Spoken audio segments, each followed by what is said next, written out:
season.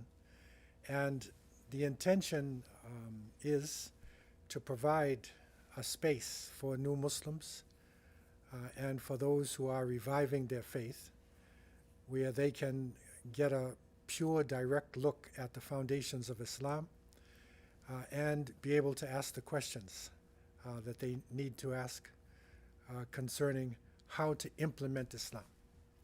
And we are focusing not so much on the deep complexities of theoretical Islam, but we're really focusing more on the practical aspects of Islam. What is it?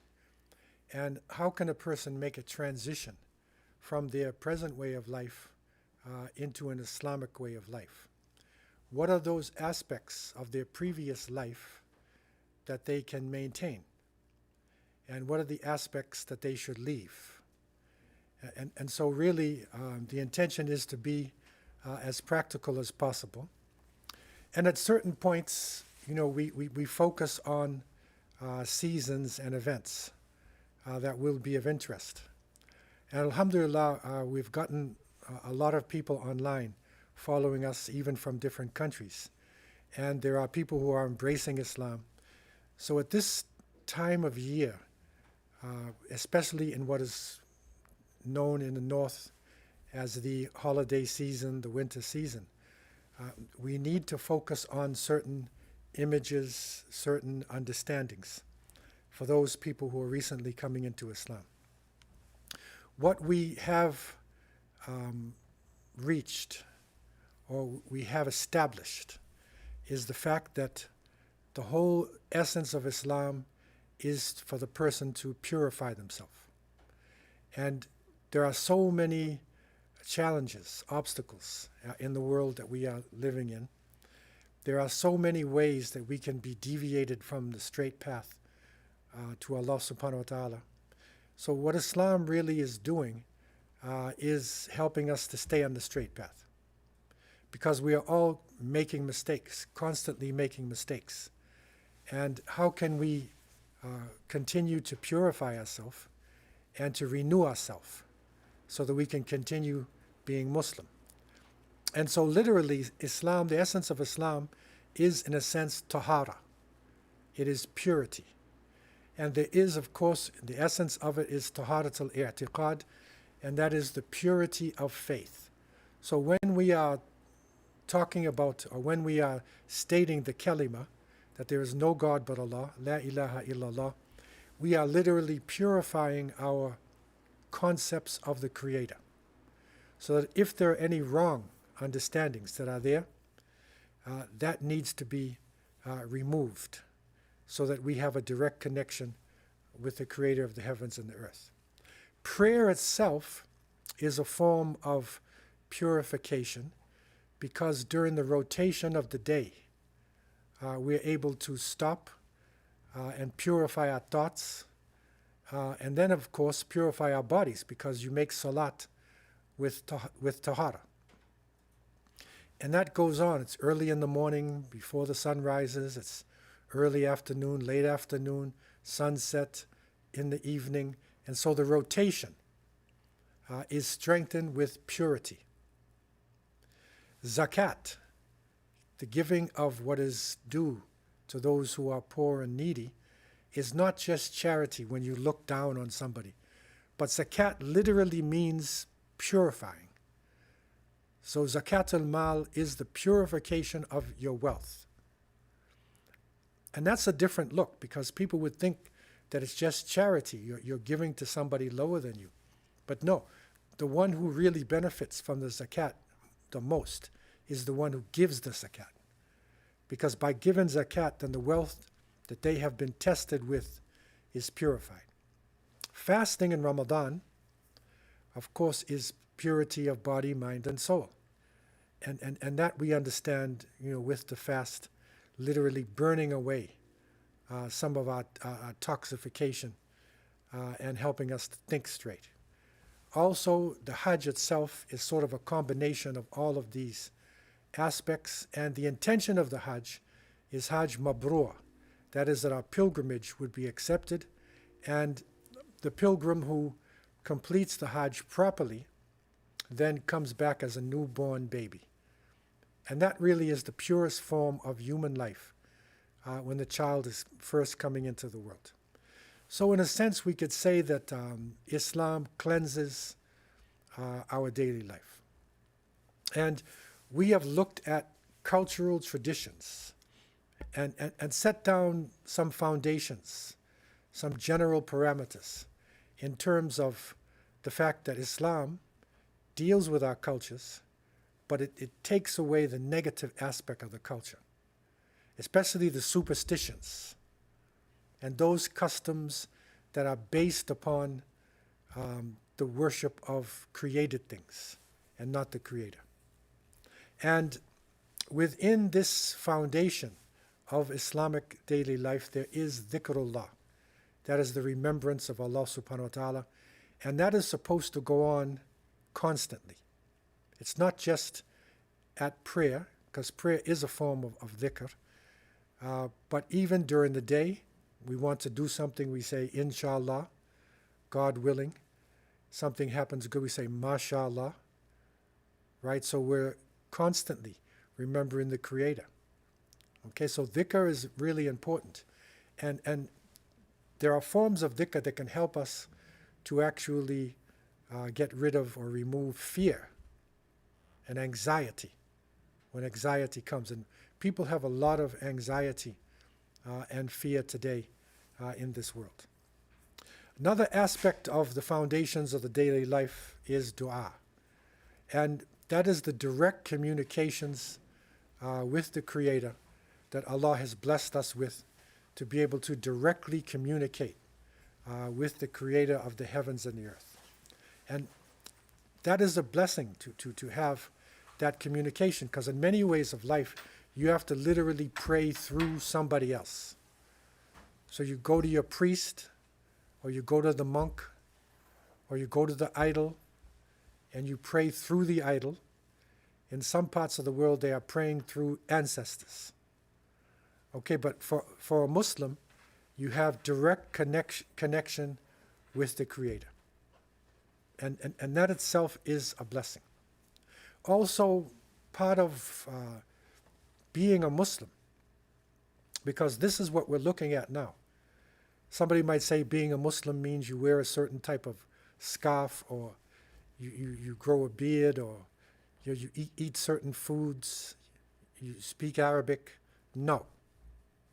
Because all of these different aspects are shared in different cultures. So if anything can really define what a Muslim is, it is that belief in one God and the concept of tawakkul, that we not only believe in Allah, but we trust in the decisions that Allah has made in our life. So this is what it is to be a Muslim now. You have to sort of go with the flow. You have to let go. Because we have been taught in secular humanism that human beings are the ones that determine their future. It is based on us. Okay, but with Islam, we are entrusted with taking action. We can't expect that Allah is going to do everything for us. But the ultimate decision is with Allah. So that combination of action and then acceptance of the Creator, this is part of the Muslim personality. So these are the things that we really are supposed to look for when you say, is this person a Muslim or not a Muslim? Because just by having a certain name or looking a certain way doesn't make you a Muslim. Okay? Also, one of the deeper levels of this relationship with Allah is istikhara. And that is to ask Allah to choose for you between issues. When you want to do something, you make istikhara. Classically, people make istikhara for marriage, for business. Should I travel to this place or not travel? You're making plans. But part of the Muslim personality is this. Okay, that we're not just depending upon artificial intelligence. We're not just depending upon the chat room, okay, or the reviews. But above that is the Creator. And Allah can send us signs in many different ways. Okay, and that is part of the Muslim personality. So that istikhara, of course, and the tawakkul, a lot of it hinges on not only our belief, but knowledge. Okay, that the more we seek knowledge of the Creator, of the names of the Creator, the qualities, and then the Sunnah. And Sunnah here is meaning the methodology, the lifestyle of Prophet Muhammad, peace be upon him. So the more we know about this, okay, then this is what turns us into a Muslim. And so certain things will become natural.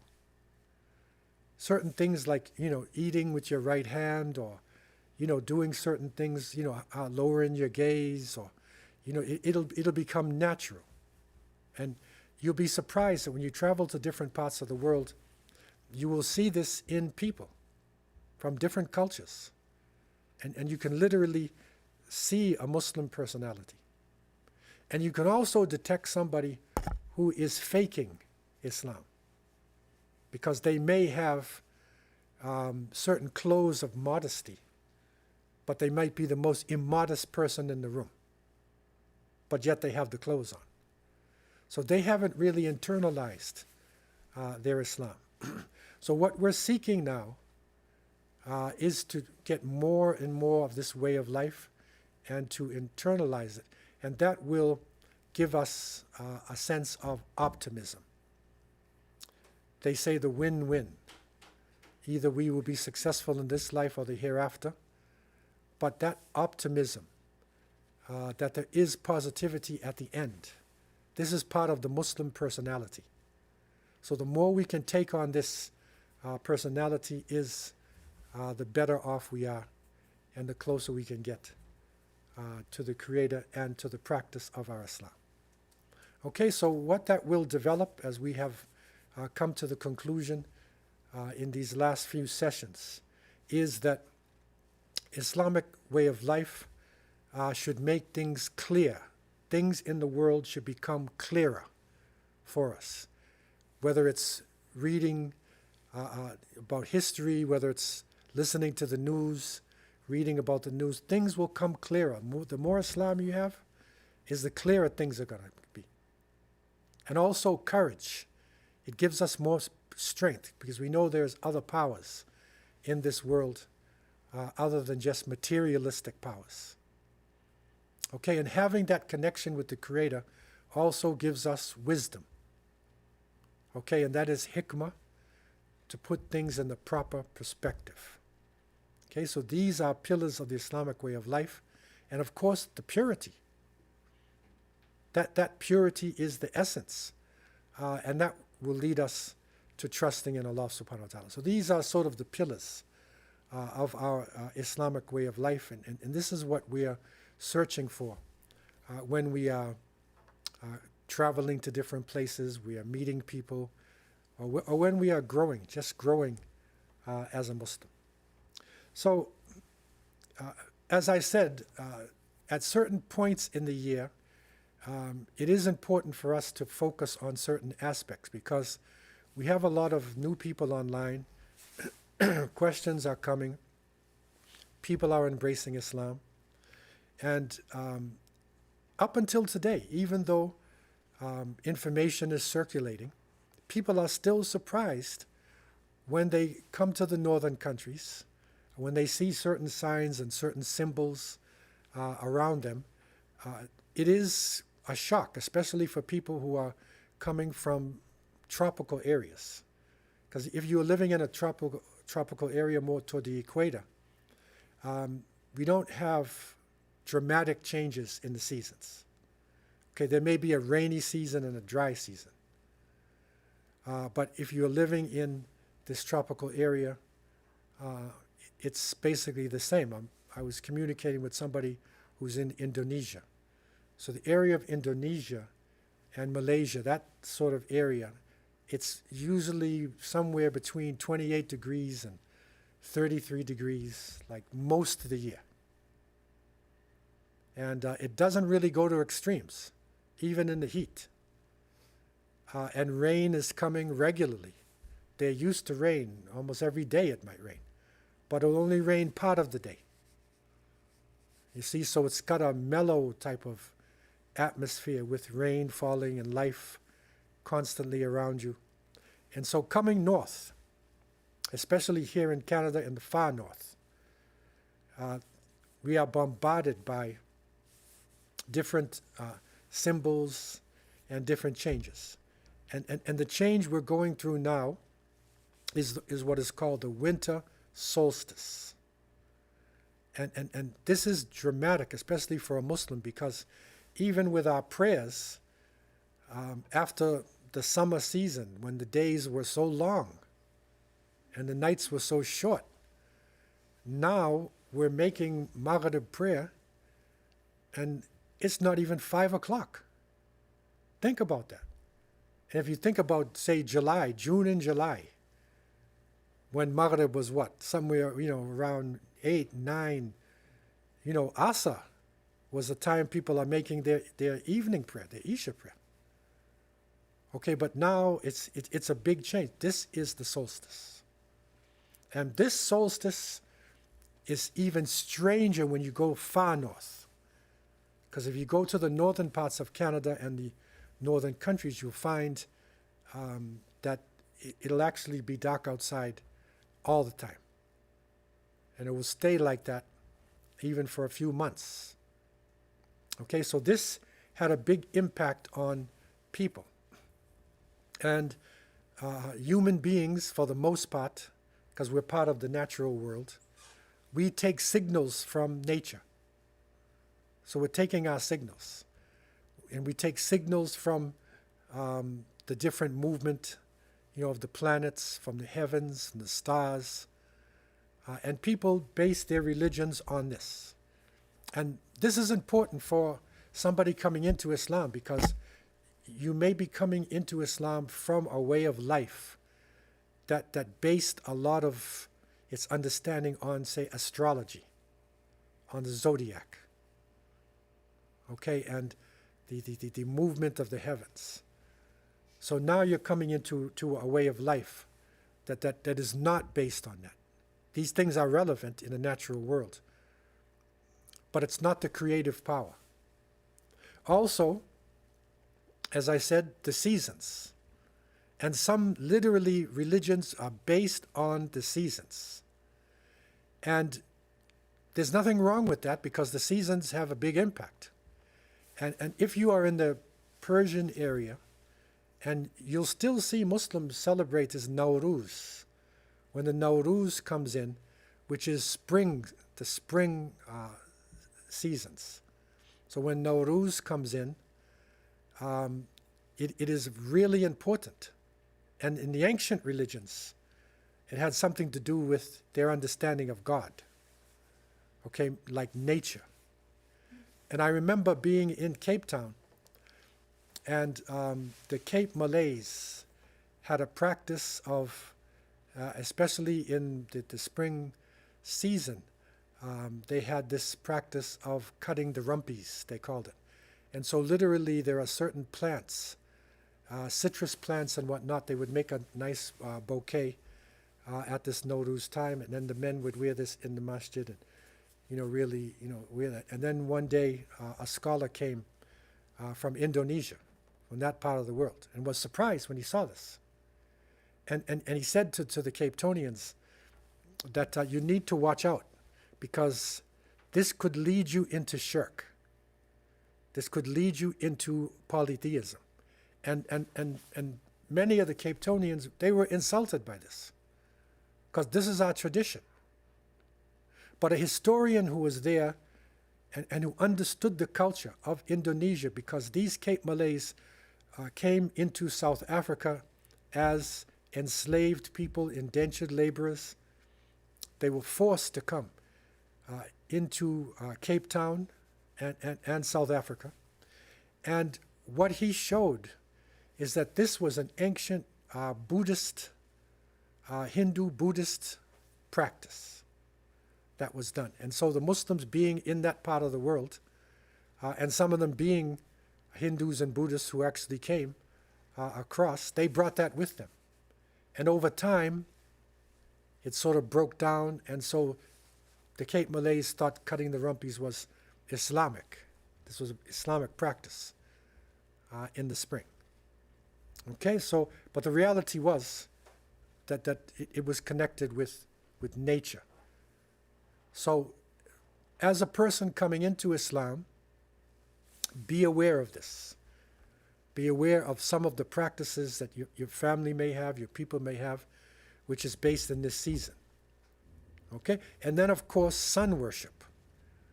Because the worship of the sun was probably the most widespread form of belief because of the impact of the sun, that the sun had upon people. And this is critical, especially in this part of the world, because now we need the sun. And we wish that we could travel, and the birds and the intelligent, animals who can move actually go south. So they will move or they will hibernate. Like during this solstice season, it's very difficult to live. We're challenged. Okay, so they will hibernate and they will move during this time. But the people who are on the surface needed to do something to get the sun back. And so they used to make ceremonies. Okay, so the sun actually affected their way of life. So some of the practices, and I want to touch on a few of the symbols that you might see around you. And somebody might say, well, okay, this is irrelevant now, maybe 20, 30 years ago. It's coming back. It's literally coming back. And one of the ways that it's coming back is through the children. It comes through cartoons, and it comes through the mythical stories that are being taught to children. And this is having an impact on our children. And you need to be able to explain this to them, because they may not understand what is going on around them. And so you need to have a base in what this information is and what is actually happening. And one of the ancient practices was the Bacchanalia of the Greeks. So this is around December 21st, right? And this is for their so-called god of Bacchus. And Bacchus was the god of wine, right? Sport and play. Okay, so this is a Greek ceremony. There's also the Saturnalia, okay, which was more of the Roman practice. And this was for their so-called god of the sun, Saturn. Okay, it began on December 17th, and it continued for 7 days. So today, we're at the 12th. Okay, so on the 17th now, these practices would start to kick in, and there are literally cults of people today rising who are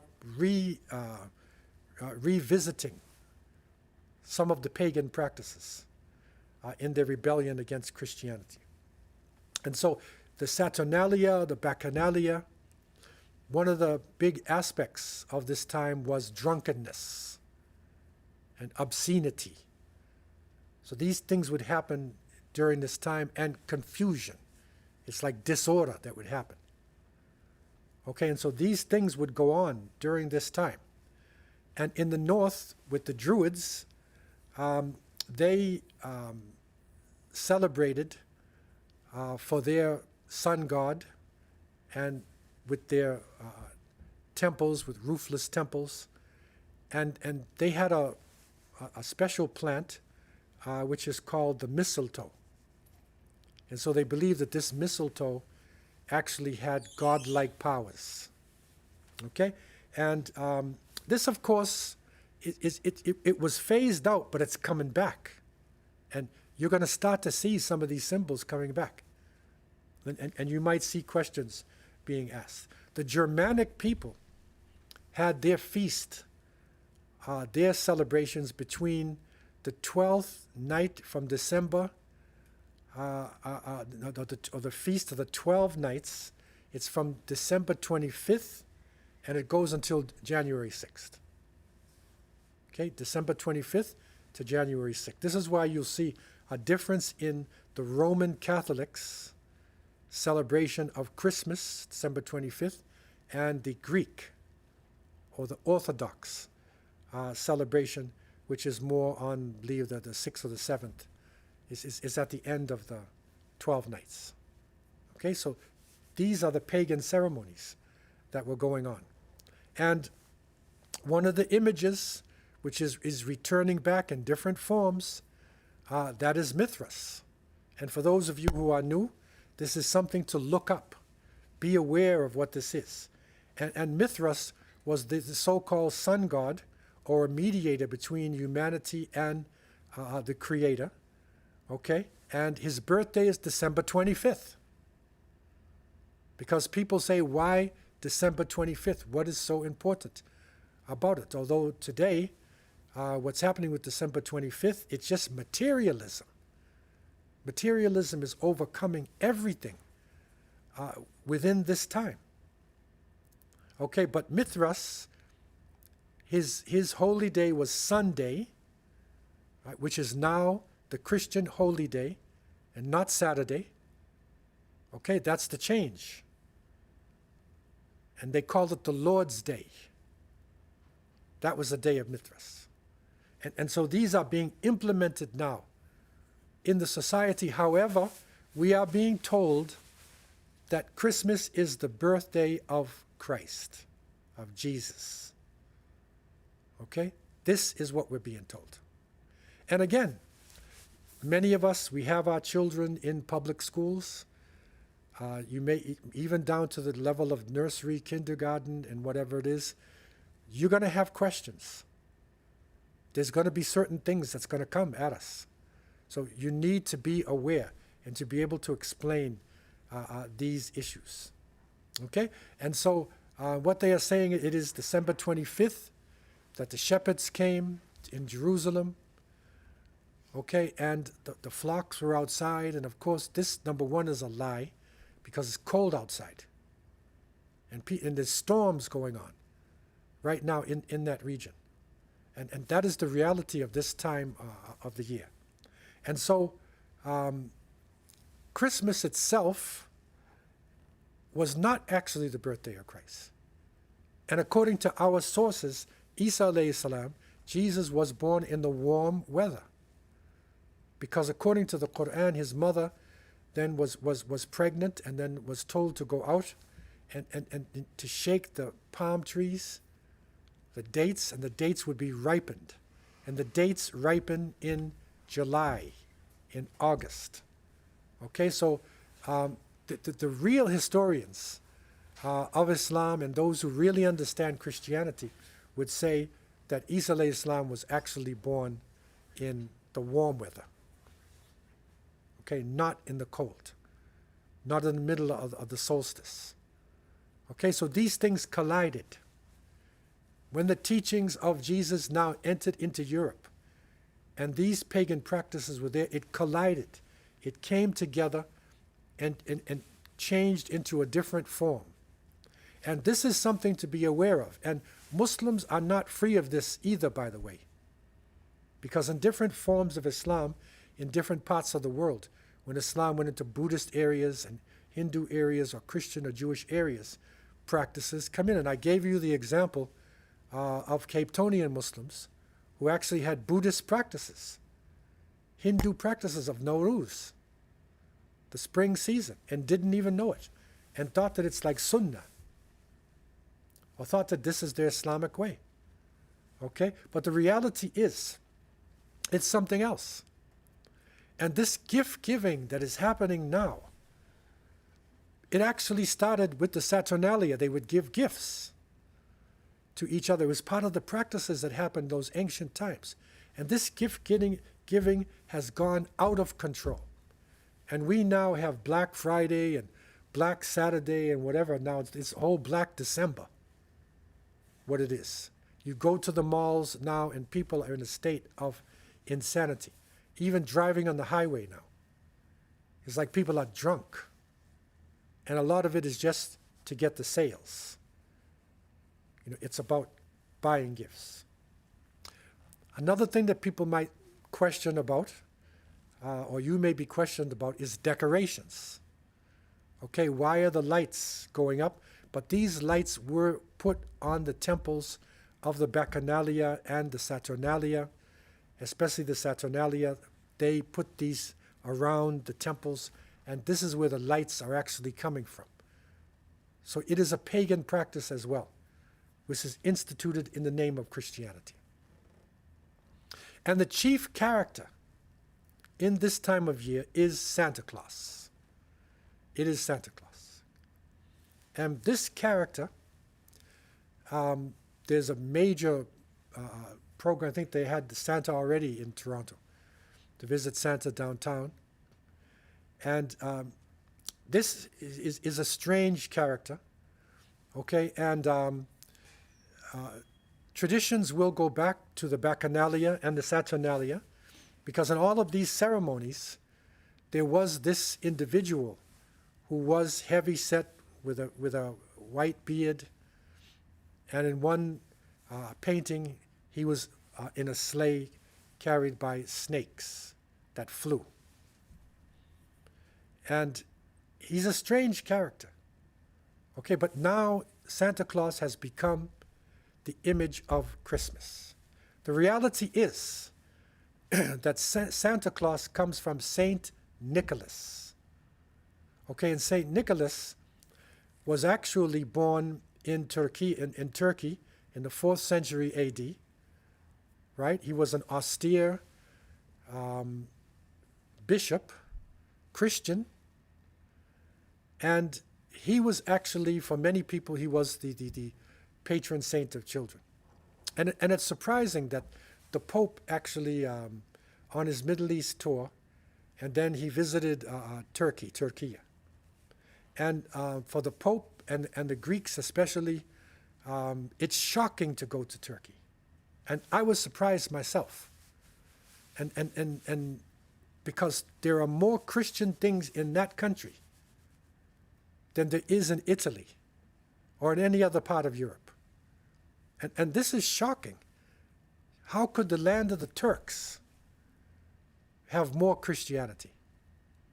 Number one, if you go back to the Paul and the disciples, okay, when they spread out and started the teachings, they were going through what is now known as, of course, Palestine, Syria, and it's Turkey. All that was connected. There was no international border there. So Antioch, where a lot of the teachings of Christianity come from, is in Turkey. Maryam, may Allah be pleased with her, they believe that she died in Turkey. That's where she died. That's where her grave is supposed to be. It's not in Jerusalem. It's not in Rome. Okay? And St. Nicholas himself, the original Santa Claus, came out of Turkey as well. And Santa Claus, I even went one time to Istanbul and I saw this individual. He was what they call a hoja, type of person, and he had on, a white beard, and he had on the Turkish cap, and whatnot. And somebody told me this was the original Santa Claus. Even the image of Santa Claus that we have with the red top and the white beard and the cap, it's actually a Turkish hoja person who they actually are using for Santa Claus. And you can continue to go on. That's why the Pope was in shock when he was there. Even Noah, they go back to Noah alayhi salam. Many people believe that the ark is actually there in Turkey as well. And you can continue to go on to see how much it is. But the crucial point is to understand that this whole image of Santa Claus is a hoax. It is a complete myth. And the Christmas tree that's being put up, and people want it in their houses, and some Muslims think they want to be a good Canadian, so they need to have a tree in their house. This is also connected with paganism. It's connected with paganism. And in ancient beliefs, you see in many forms where there is a sacred tree. So this is what the sacred tree actually is. And the chimney, Santa Claus coming down the chimney, is connected with the Norwegian, the Norse Hertha or Bertha, the so-called goddess of the home. So all of this is connected with, they're all pagan practices. And they're being brought back in an innocent form, especially to children. But the reality is, we need to be able to explain this. Holly itself, okay, which is a variation of Holland or Holm, right? It is a kind of oak, and the Druids believe that this is like evergreen, it stays green. There are certain plants that are evergreen. So you'll see, the holly, you'll see the mistletoe, you'll see these fir trees being put into people's homes, to the point where the Christians in 1647, they banned Christmas. They said it's paganism. You shouldn't even be practicing it. And any real Christian, look at this society today. Look at the materialism, and then you'll see on Christmas the drunkenness, that will come on Christmas and New Year's Eve and whatnot. Then you can see the reality, that amongst the Germans, they saw old Saint Nick as a demon, right? He's actually a demon. And they would scare their children during this time of year, that if you go outside in the night, that this old saint, this old Nick, he will come and get you. So this is trickery. And, it is critical for us to be able to respond to this, to know that the signs, and to realize, that Islam is giving us a way to throw this off. Okay? For many of us, we still do have families in Christianity or in Hinduism, so we have to interact. And that is where we need to use our Islamic sense, show up, but try not to be involved in the pagan ceremonies. But at this point, I want to open up the floor for any questions that you may have concerning maybe your families, concerning the issues, around this season, and the purity of Islam. So the floor is open for any questions. Okay, we'll take one, here first. I just had a question, because nowadays, to try to make it more secular and make it more equal for people, a lot of workplaces and stuff like that, they do, instead of doing Christmas parties, they say holiday winter parties, to try to make it more general for those, to try to include people who don't celebrate Christmas. Right. As Muslims, should we also be mindful in avoiding those as well, even though it's supposed to be more, and it's supposed to be more equal and more inclusive? Yeah, so the question is that now it's being celebrated in a more secular way, to be like winter season. And, no doubt winter season has certain aspects. We are in the winter solstice. And, if it is done in that general sense, there's nothing wrong with that, because we are in the winter season. Just like in the fall, at the time of Thanksgiving, there are, people have pumpkins and they do have certain, but the point is you have to be aware of some of these traditions coming in. And if it does come and it does show itself, we have to be very clear, what our stance is on it. I mean, usually on an adult level, they're not really pushing the religion so much. Okay, it's more just like a social gathering, and depending upon what type of job you have, it's not a religious practice. So as long as we're not involved in a religious practice, we can be involved, especially if there's a need for the job itself. The danger for many of us is our children, because they don't understand, and they can get confused. Okay, so that's where we have to be stricter in terms of not having them involved in certain practices, certain, maybe Christmas parties or Halloween, or we don't necessarily want to be involved in that, because the whole story is a lie, it's a hoax. And it might confuse them, because, it can appear to be so innocent, and it's candy and gifts, and, Santa Claus a really nice guy, and, whatever, and, they can be confused. Okay, so we need to be able to explain this. Question online. So, this question, Shaikh, says, for those of us who are new Muslims, several of us may have family members that go to church, temples, or synagogues as part of family bonding. Should reverts avoid these Yes, so the question is that many people who are accepting Islam have families that may go to the synagogue or the church, the Diwali, even the Hindu practices. What should we do? In terms of going to their houses of worship for the ceremonies, we should avoid that, because you're there within the actual ceremony itself. And there's no need. I mean, if there's a death of somebody in the family, there may be a need for you to go, to a church or go to a funeral or something to make your presence known, because that's something that's necessary. It's a death.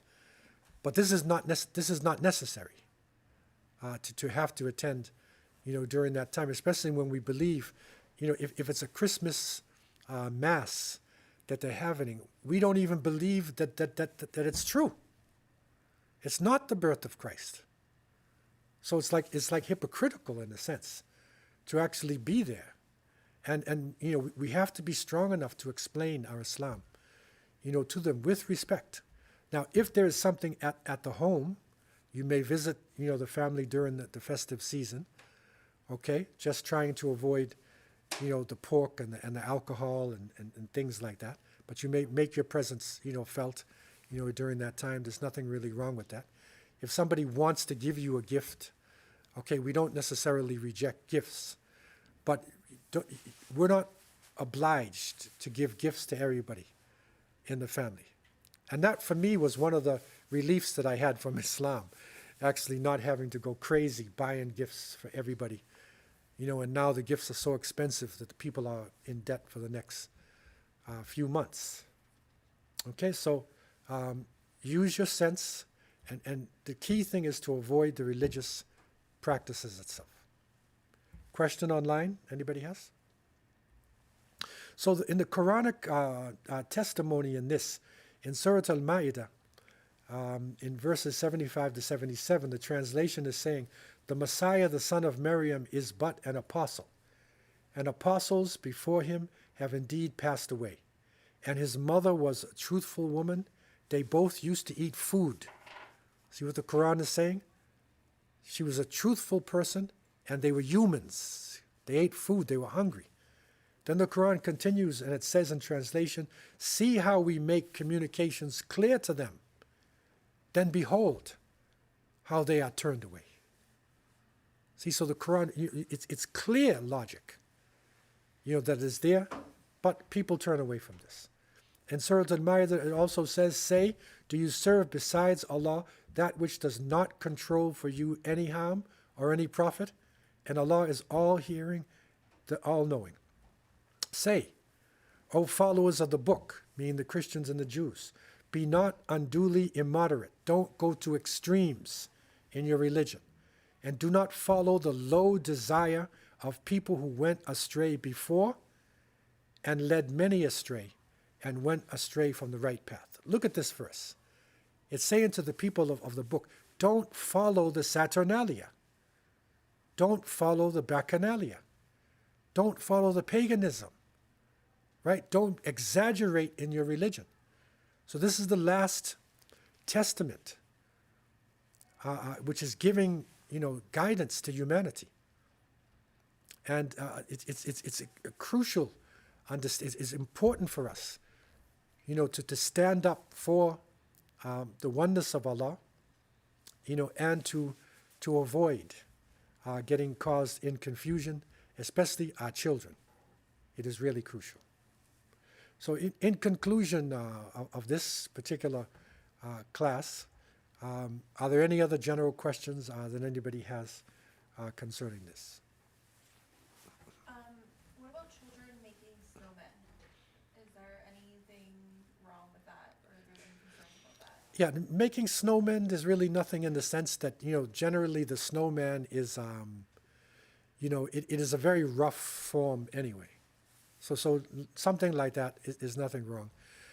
There is a form of ice sculpturing, where it's reached the level where they're actually trying to make images of people.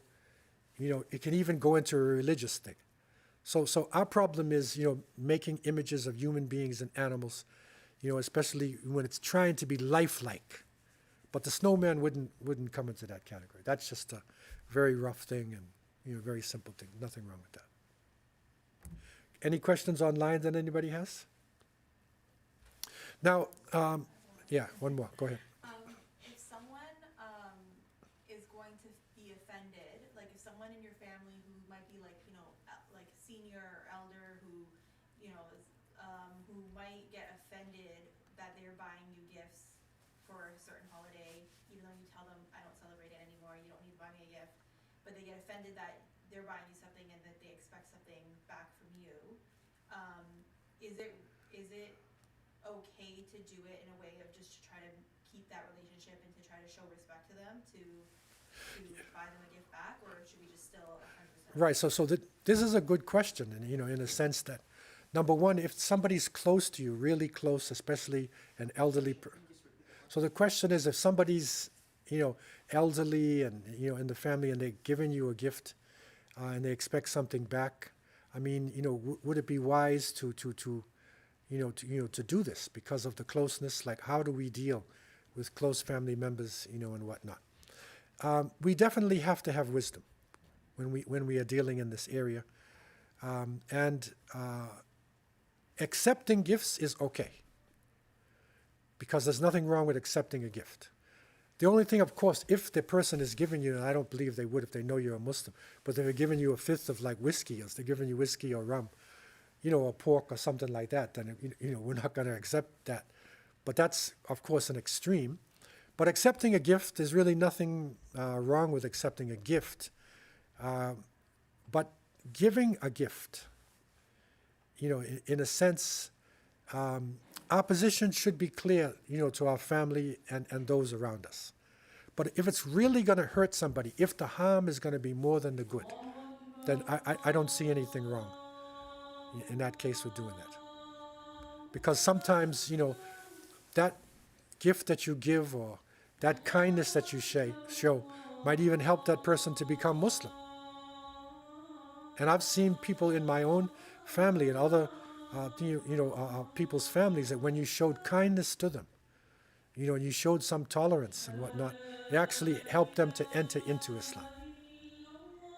So there's nothing really wrong in that sense. Now, one of the questions that may come up is, where can I get more information?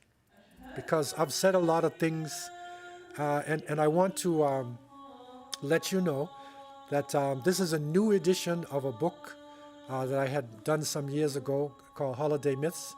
It's an extended edition, and you can get this online at www.hakimquick.ca, not .com, .ca, hakimquick.ca. You can purchase this book, which is the Holiday Myths, and this is the new edition, because there may even be, some of you may even have the older edition. But this is a new edition that includes information about the summer solstice, okay, that we did not have in the other editions of the Holiday Myths. Okay, so this is the book of the Holiday Myths. Yeah, there we have it, see? That one. Okay, so that is available, inshallah, online, where you can get more details and references to be able to answer questions concerning this season. Okay? So with this, we're ending, for this session, this season, and keep following the Islamic Institute of Toronto website, islam.ca. Also, my Facebook page, Shaikh Abdullah Hakim Quick. It's a public figure. You can follow that as well. And keep up with the information, because inshallah, we may have some online classes in January and in February, and keep online to see when these classes might come again. So I leave you with these thoughts, and I ask Allah subhanahu wa ta'ala to bless you and your families and protect us all in this strange season that we are in, and give you a safe journey home. Wa akhir da'wana alhamdulillahi rabbil alameen. Wassalamu alaikum wa rahmatullahi wa barakatuh.